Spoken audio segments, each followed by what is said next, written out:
Have a wheeze on it if you want. Promise not to tell. I don't know, she's just saying goodbye because her mum calls, so... Yeah, I've gotta go paint again. It's a love story in a quite surprising setting, because it's about a young teenager, Alec, who lost his mother recently, and he lives together with his father. And like most teenagers, he goes to school, but he also works in the family business. And so his father produces and stars in pornography, which they record at their home studio. Things are not going very well with the business, so they move from London to a small seaside town where Alec decides, you know what, I'm just gonna keep this a secret, the work of my dad, for now. And at school he meets a girl, Nina, who has, let's say, very different views on life and love and sexuality.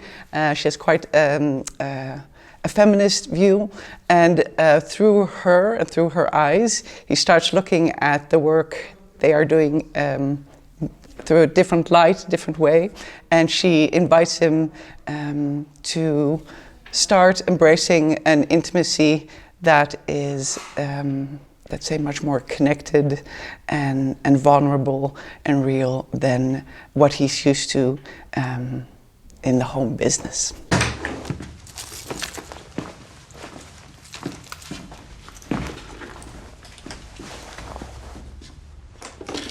I went to London Film School. I made a couple of short films. They were, all of them, about youth and first sexual experiences, and that got me talking to a lot of teenagers and preteens. And one of the things I noticed that most of them get their sort of information and sexual education through the internet, and a lot of that is porn. And that just got me thinking, like, what does that do to you? How does that influence you if, you know, you haven't even kissed someone and the first thing when you look up sex is pornography? So that sort of stayed in the back of my mind. And then when I start thinking about a new idea, it often comes to me as an image. It's almost like a dream during the day. And in this case, it was a handheld porn scene, which ends, the camera goes down, and we see a very young face behind it. And that was just this image that came to me. I didn't know why or where it came from, but I started thinking about it. And then I thought, okay, what's the symbolism of this?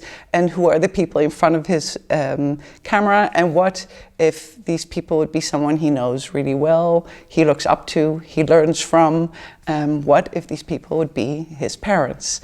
And that was the initial idea, which I pitched to a friend at film school who said, that's quite something, but I think if you do it in the way I know how you make films, it could be something really interesting. And that was the seed of the film.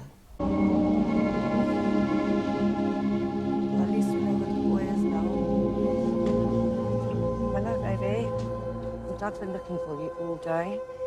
Well, we're meant to shoot. I knew that people could see it as controversial. I knew that the relationship between the father and son is unorthodox, to say the least.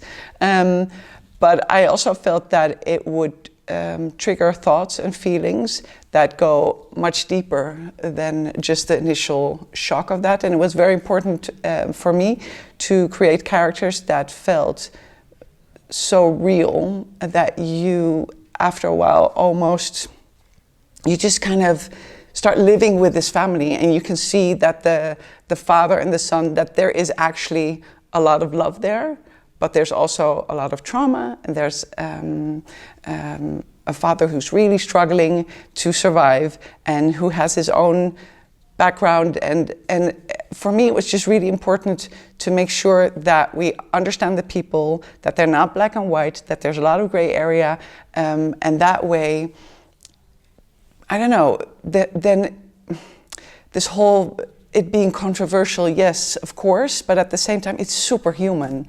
And that to me is interesting, that we don't get to judge them. And the same goes for the porn actress in the film. Like, we get to know her, we get to understand her, we get to feel her. So you can't just judge so easily. And that was important to me. But I knew some people would probably, find it a difficult subject matter. And it did take a while to get the film off the ground.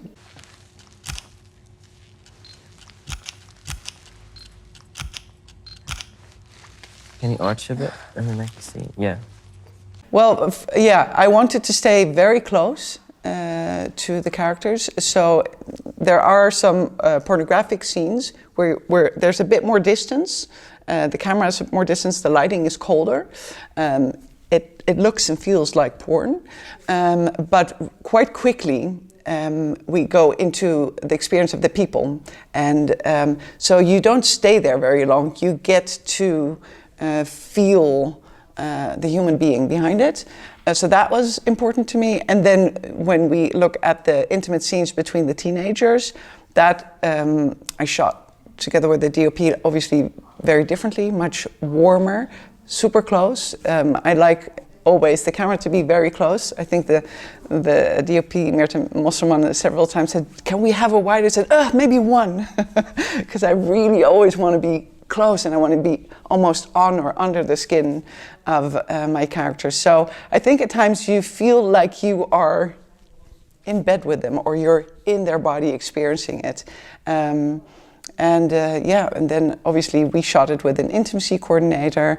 There are a lot of explicit, intimate scenes, and you got to take your time to do that and work. We need more birds and more downloads. And a career change.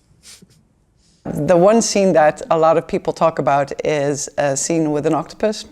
It is a moment in the film where, because this son is so involved with his father and helping his father to keep the business afloat, that for him to say, "I'm gonna stop working with you, I don't want to do this anymore," it has to be something quite big. Something big has to happen on that set for him to say no, because he's seen everything, he's experienced everything.